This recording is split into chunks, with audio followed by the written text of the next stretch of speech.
Halo teman-teman semua dimanapun berada, apa kabarnya? Saya tetap berharap teman-teman dalam keadaan sehat dan tetap dalam perlindungan Tuhan.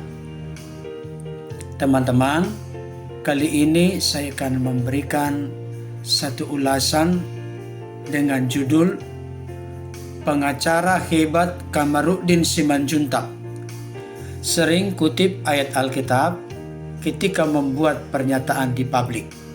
Ini buktinya. Pada kesempatan ini, secara khusus saya akan menunjukkan sebuah video pernyataan pengacara yang sedang naik daun sekarang ini, yaitu Bapak Kamarudin Simanjuntak, yang mana beliau sering mengutip ayat firman Tuhan ketika diwawancarai oleh wartawan. Ini dia videonya, mari kita saksikan bersama. Ini kami diundang berdiskusi oleh pejabat utama Mabes Polri. Di dalam diskusi itu saya meminta supaya ditetapkan orang-orang tertentu menjadi tersangka dengan alasan saya sudah memberikan solusi supaya orang itu meninggalkan cara-cara yang lama, fitnah-fitnah, tetapi tidak mau meninggalkan cara itu, tetap mereka bergelimang di dalam dosa fitnah itu. Oleh karena itu saya bilang kesabaran kita sebagai penasihat hukum sudah selesai sampai jam 24 tadi malam, maka kita minta supaya orang-orang yang terus menggali kebohongan untuk menutup kebohongan itu segera tersangka demi kepastian hukum dan keadilan. Itulah intinya.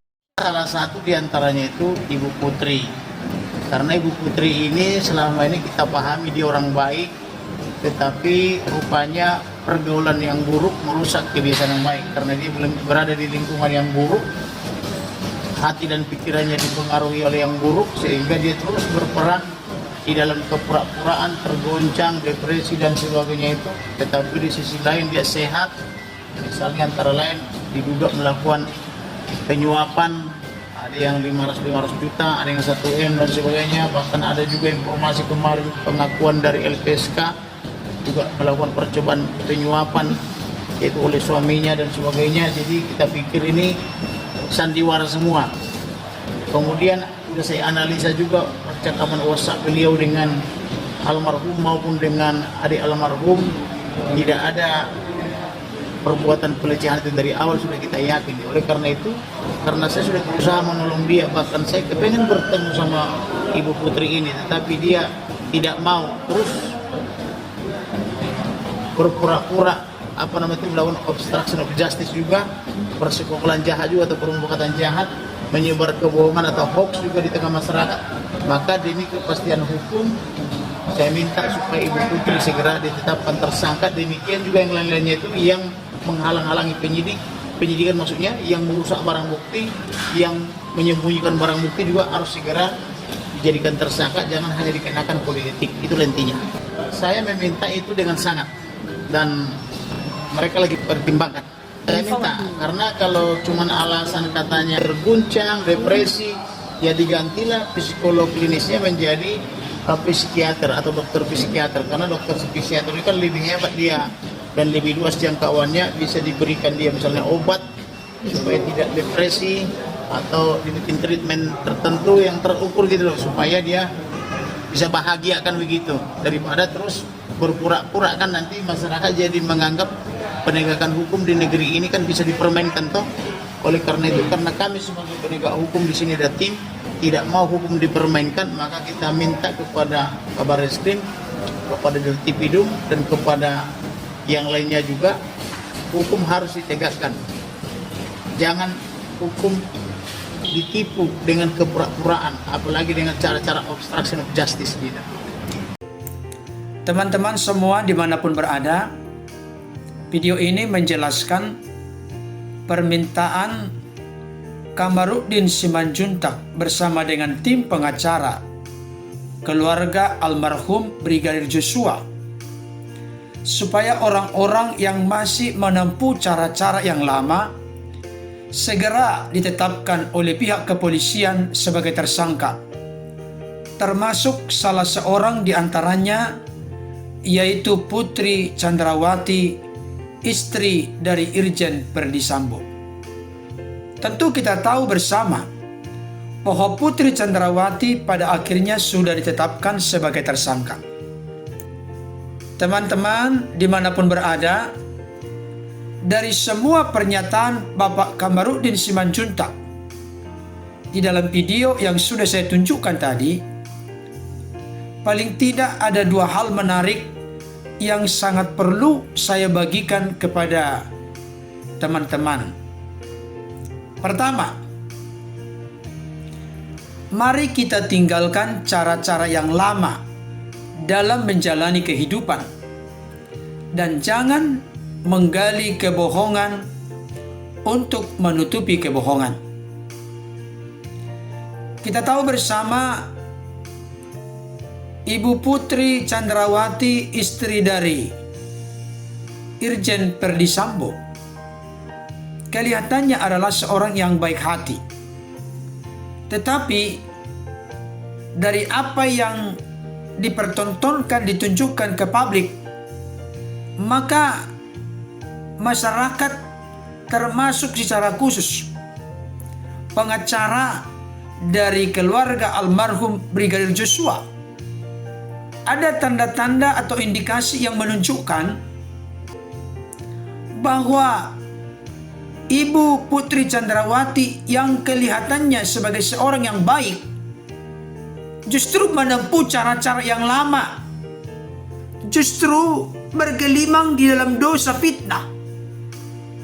Kita tahu bersama sebelumnya dikatakan ada tindakan pengancaman, ada pelecehan seksual. Tetapi itu sudah disimpulkan tidak ada. Ada tembak-menembak, itu pun tidak ada. Yang ada adalah penembakan. Firman Tuhan tegas berkata di dalam 2 Korintus 5 ayat 17. Jadi siapa yang ada di dalam Kristus, ia adalah ciptaan baru. Yang lama sudah berlalu, sesungguhnya yang baru sudah datang.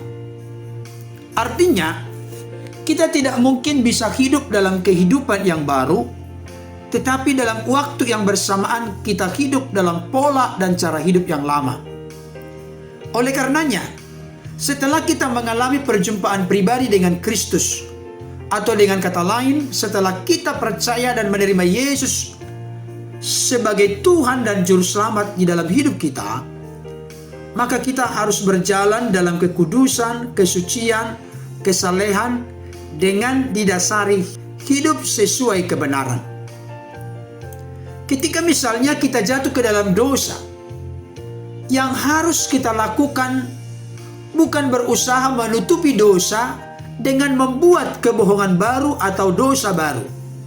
Tetapi yang terbaik adalah mari kita mengakui dosa kita di hadapan Tuhan, serta meninggalkannya, sekaligus menyerahkan atau mempersembahkan hidup kita secara total kepada Tuhan. Kedua, dari video yang sudah saya tunjukkan tadi kepada teman-teman semua, Bapak Kamarudin Simanjuntak jelas berkata, pergaulan yang buruk merusak kebiasaan yang baik. Sampai Bapak Kamarudin Simanjuntak berkata, Ibu Putri Chandrawati orang yang baik. Rupa-rupanya pergaulan yang buruk merusak kebiasaan yang baik. Karena dia berada di lingkungan yang buruk, hati dan pikirannya dipengaruhi oleh yang buruk, sehingga dia terus berperan di dalam kepura-puraan, tergoncang, depresi, dan lain-lain. Teman-teman dimanapun berada, pernyataan Bapak Kamarudin Simanjuntak ini jelas dikutip dari ayat Alkitab, yaitu dari 1 Korintus 15 ayat 33 yang berbunyi, janganlah kamu sesat, pergaulan yang buruk merusak kebiasaan yang baik.